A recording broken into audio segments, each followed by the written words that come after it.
Hello，你好，我係 Ernest，係 Financial Partners 嘅大中華區董事。咁今日恒生指數收報18,593點嘅，就跌咗呢個220點。咁而國企指數收報9,987，亦都跌咗153點啊。咁啊，不過一個星期嚟講，恒生指數同埋國企指數都有輕微嘅升幅嘅。恒生指數升咗0.86%，而國企又升咗0.5%。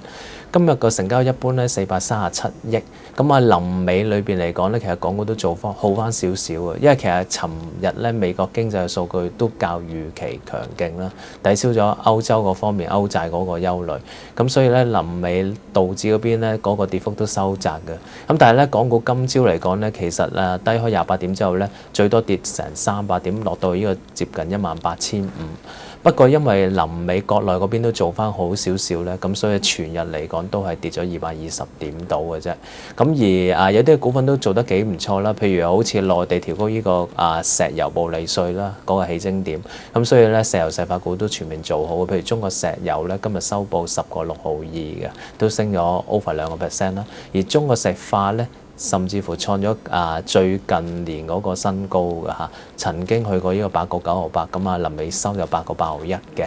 咁如果你問翻下個星期點走咧，咁其實你記得到啦，尋日歐洲嗰方面嚟講咧，其實發覺嗰個債券拍賣咧都幾平淡嘅嚇。至於譬如話匈牙利嗰邊嚟講咧，亦都擔心咁有機會呢個違約。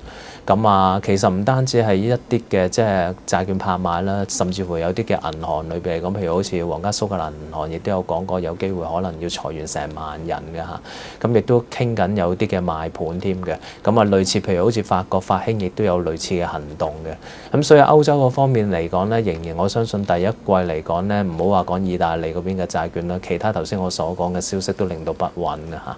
咁至於譬如話開年裏邊嚟講咧，國內亦都係做得唔係好好嘅，即係除咗今日啦，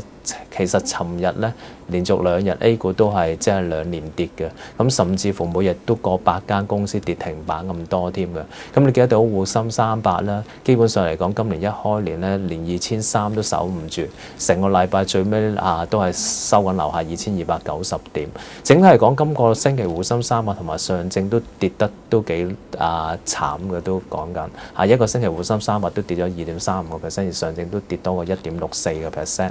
咁但係希望咧就係譬如話，亦都唔好話大家睇得咁慘淡，因為點解咧？其實有機會其實意大利嗰個拍賣債券